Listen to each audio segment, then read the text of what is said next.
Welcome back, guys. Thanks for tuning in once again to Car Talks here in the M3. Going to do our next review. It's a short drive, but I thought I'd take the car out, take it for a spin. It hasn't been on the channel for a while, so we're going to head on over and do our review. Thought I'd get us back in the M3. Haven't been in the car for a while, so it's always nice to take this one out. It's only a very short journey, but whoa, get a bit of traction there. It's always very nice getting this one out, but shame it's starting to rain, so whoa, traction shooting up.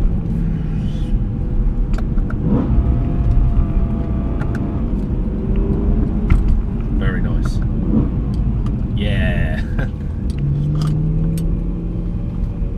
It's nice thrashing this V8 a little bit. I don't go too hard, but... And we're here. I told you it was short. This car, it's got 410 horsepower. It's a 3-litre V6 with a hybrid engine in this, the Cayenne hybrid, which I've never actually driven a V6 supercharged hybrid engine before. It's actually my first time in a Porsche, so this should be good fun. If you look, it's got the green brake calipers on the sides. This actually is quite interesting. This is the hybrid part where you charge it. It's quite an easy charge. And it's got, as we know, the quad exhaust on the back. And then this side, so driver's side in the UK. That doesn't want to work. Well, that's the petrol side. So if we step inside the motor, so sitting inside the car, I find that I can see that these sport seats are really good, as they, for me anyway, they give you this nice, comfortable, snug, sort of keeps you nice and tight. One thing I have noticed also, the accelerator pedal is almost arcing forwards. I don't know if that's helped with the sport look, the sport feel, the driver's type car. It's got a very nice sport steering wheel with these chrome paddle shifts, as you can see here and here, so up and down. There's quite a lot of buttons in the center here. This is the Sport Plus and Comfort mode. This is the electrical mode here, which e-charge, that's to charge your hybrid system. This is to use it, and then it's got another sports mode in that hybrid system. This is the general temperature gauges and sort of heated seats and where you want the fans to blow. This is actually a touch screen, so hold on, I'll turn on the car and I will show you the touch screen because it's quite cool. Okay, so if you press car down here, quite cool, this hybrid system. It works where you've got these grids and it shows you how it's charging the batteries. So if it's going blue, it means that it's recharging the batteries. Green means you're driving efficiently, and orangey red means you're not driving it well at all. And then you can see on the emissions, and there's different modes there, and then you can see your trip, assist and set, and then it's just got the general media system where you go on media or tuner. I think that's about it really. I mean, this has got a panoramic roof, so if you look behind me, this one's got the panoramic roof, so it's all the controls are up here, and paddle shifts. Okay, let's turn this car on. So it starts in hybrid mode, which is pretty cool,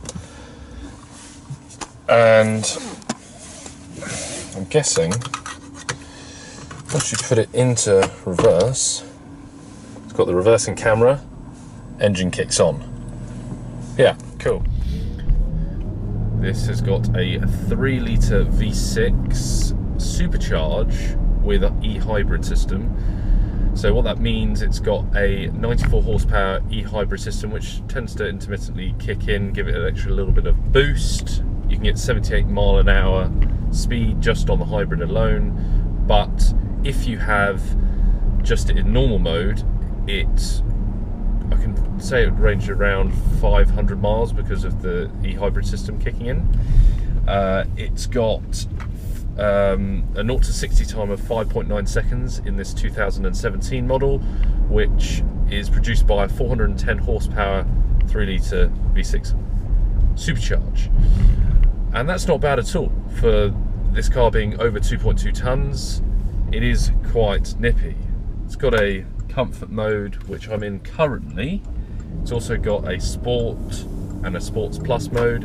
It's not going to make a huge amount of difference in this car, just because it is a 4x4 and it's not designed for a driving car, but it has got that presence of a very, very sporty looking car, which I really, really enjoy. So the e-hybrid system, it can do 78 miles an hour just on the hybrid system, and that will range for about 22 miles, but that is if it's a really hot day when the batteries are at a comfortable temperature. But in the winter, the owner was telling me it would probably get more like 12. That's not a problem either, but it's not fantastic, it being a hybrid. So ultimately, when you've got these hybrid cars, you've got to have cars that, well, the companies have obviously gone on performance value to actually how efficient they are, but it does get a good mileage out. The owner said that they get about 500 miles out of this car on any run. They drive relatively local, they do a few motorway miles, which is very good. And I would do a lot of motorway miles in this car. One, for me, it ticks one of my boxes. It's very comfortable. It's got that sports sort of snuggy feel to it. All the components in the center dash, like the sat nav, they're very clear.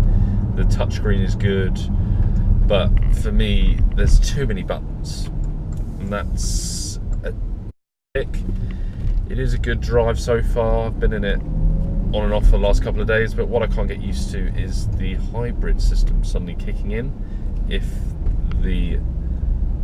it wants to suddenly be more of a high performing hybrid. So it's suddenly gone into hybrid mode. Oh, and then it kicks into petrol. That's really cool. I find that sometimes you get a little bit of a lag when you pull out of hybrid mode. Let's come back into hybrid mode and go suddenly it back into petrol mode. So it doesn't really use a lot of fuel in that sense. Hence why you can probably get quite a lot of mileage out of the tank, or out of the car itself. But it's something I think I would just have to get used to. So I'm driving in hybrid at 25 miles an hour, and it's saying I'm driving relatively efficient, and then I think soon it will suddenly just kick straight back into, yeah, there you go, it's kicked back into petrol mode. Oh, now it's charging. Wow, it's really quite interesting. You see the dials on the left hand side here. It just shows you how the hybrid system is actually working. So at the moment it's currently charging. If you pull your foot off the accelerator, it sends it into a charge, but then if you put your foot down a little bit, it makes it efficient in terms of your hybrid system, but then it's still also using currently, so now it's in petrol mode. So I put my foot down, there you go. It's really quite cool. Never sort of experienced anything like it personally. Hi guys, thanks for watching another great episode with Car Talks. Now out in the Porsche e-hybrid. It's first for me for being driving a Porsche and being in a hybrid Porsche. That is also sort of a good transition for me, because getting to know the Porsche brand is something that I've always wanted to do. Please, if you haven't watched our other videos, please click up here, and if you want to give us a like, that would be much appreciated, and if you want to subscribe, click over here. Hope you enjoyed this ride. Hope you'll carry on with the journey with us, and we'll see you soon.